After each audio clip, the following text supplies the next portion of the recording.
એકવાર ખોટું બોલ્યા પછી પણ 100 વાર ખોટું બોલવું પડે છે. બીજા એરિયામાં તો લઈ આવ્યો છું, પણ હવે મારે એને કોઈ પણ એક બંધ ઘર દેખાડવું પડશે. ક્યાં છે એમનું ઘર?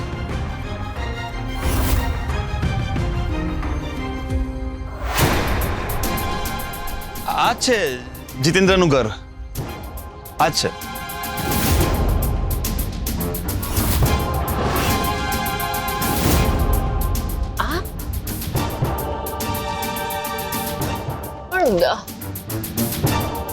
આ તો ઘણા સમયથી બંધ હોય એવું લાગે છે. મને લાગે છે કે આપણે એકવાર સરખી રીતે તપાસ કરવી જોઈએ. આપણે આડોશી પાડોશીને પૂછીને કંઈક તો માહિતી મળશે. મેં પૂછ્યું તું આડોશી પાડોશીને. હવે કંઈ પૂછીશું તો પ્રોબ્લેમ થશે સરગમ. ઉલટાનું એ લોકોને આપણા પર શંકા જશે. પણ હજી મારા મનમાં બહુ જ બધા પ્રશ્નો છે. મારે જાણવું છે કે એ શું કામ કરતા હતા, ક્યાં કામ કરતા હતા. આપણને કંઈક તો માહિતી મળી શકશે ને. અને શું કામ ઝવેરી પરિવારની પાછળ પડી ગયા છે, મારે બધું જાણવું છે. અરે ભાઈ, ઓ ભાઈ સાંભળો ને.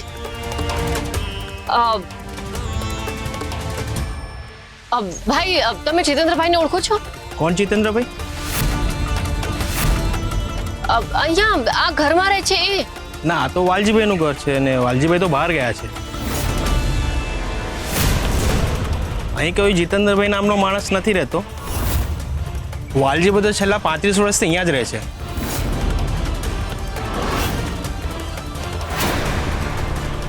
ના ના, જીતેન્દ્રભાઈ અહીંયા જ રહેતા હતા. હું પૂછતાછ કરવા આવ્યો હતો. ક્યારે પૂછવા આવ્યા તમે? ગઈકાલે જ પૂછવા આવ્યો હતો અને મને કીધું કે અહીંયા જીતેન્દ્રભાઈ રહેતા હતા. જતા રહ્યા છે. એવું બને જ નહીં ભાઈ, તમે ખોટી જગ્યા આવી ગયા છો. અને અડધો કલાક પહેલા જ હમણાં વાલજીભાઈ ગામડે જવા નીકળી ગયા છે અને બાકી અહીંયા કોઈ જીતેન્દ્ર નામનો ભાઈ કોઈ રહેતો નથી. મને લાગે છે કે આપણે એકવાર એડ્રેસ ફરીથી ચેક કરી લઈએ. લાયસન્સ, આધાર કાર્ડ બધું તમારી કારમાં જ છે ને? તો ચાલો આપણે જોઈ લઈએ. હવે આને એ આઈડી ક્યાંથી બતાવવું? થેન્ક યુ ભાઈ.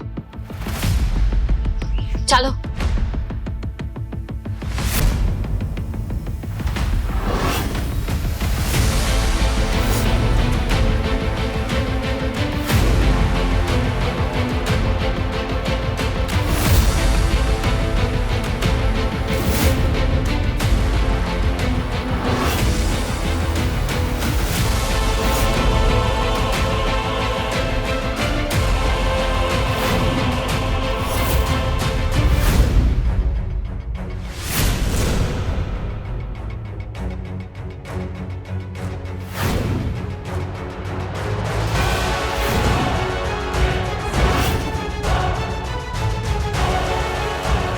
મળ્યું?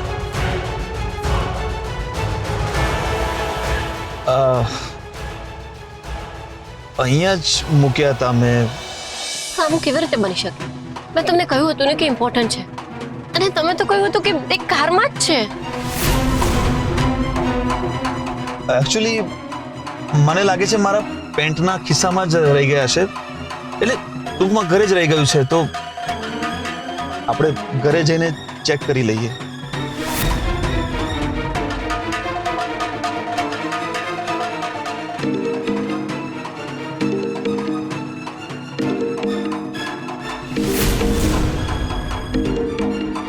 મોટી માનો ફોન?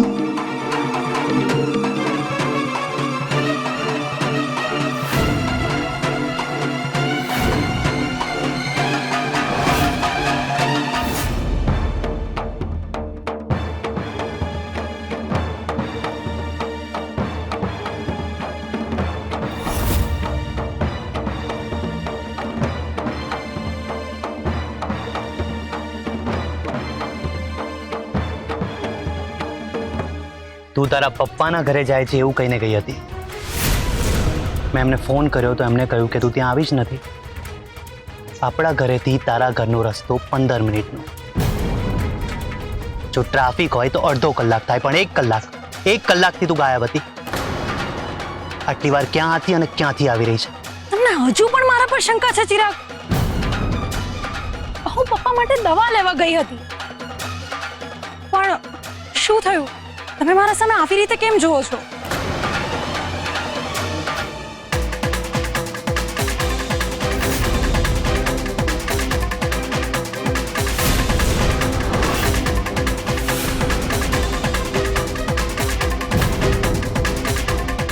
તમે સરગમ તો એક બહાનું હતી તમને અહીંયા બોલાવવા માટે. સાચા ગુનેગાર તો તમે છો. અમે અહીંયા તમને એરેસ્ટ કરવા માટે આવ્યા છીએ. શું?